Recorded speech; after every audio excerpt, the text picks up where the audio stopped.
Konnichiwa, everyone, and welcome back to Quick Album Reviews. I'm your host / reviewer, CJ Metal, and today I want to review Morningrise by Opeth. So, this 1996 sophomore album by the Swedish Giants is arguably, at least to me, one of their most beautiful albums.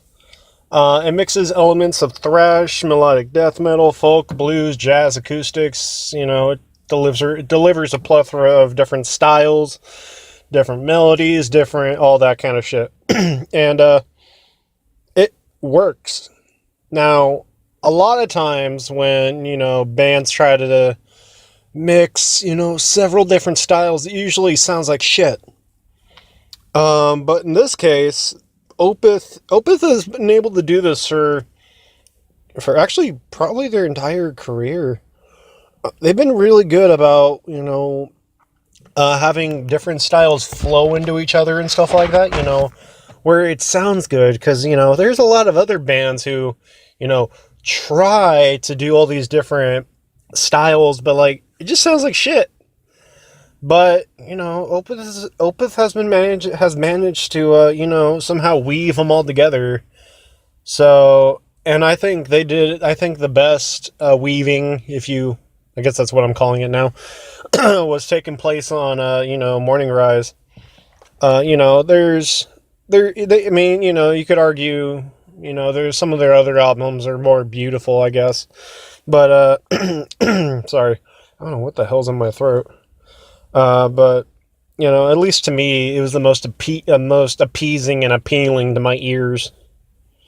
So I'm just if you want to argue with me about, this being maybe their best album, I don't know. I don't know if I call it their best. But it's still definitely 10 out of 10. Cause it's also interesting because this album is only composed of 5 tracks, but it clocks in at over an hour. So that's So, you can only imagine, each song's roughly, 12 minutes. Black Rose Immortal, which is on this album, is 20 minutes. So, be prepared to, set aside at least, hour, a little over an hour for this album. And, most of the time, again, longer albums tend to, run their course and, they can get kind of boring, repetitive or whatever, but this album kept me engaged, so definitely one to check out if you haven't. If you haven't heard of Opeth either, definitely check them out. They're quite amazing. All right, everyone, I think that's going to wrap it up for this album. Make sure you check out Opeth and Morningrise and listen to their other stuff if you haven't. All right, gotta go. Bye.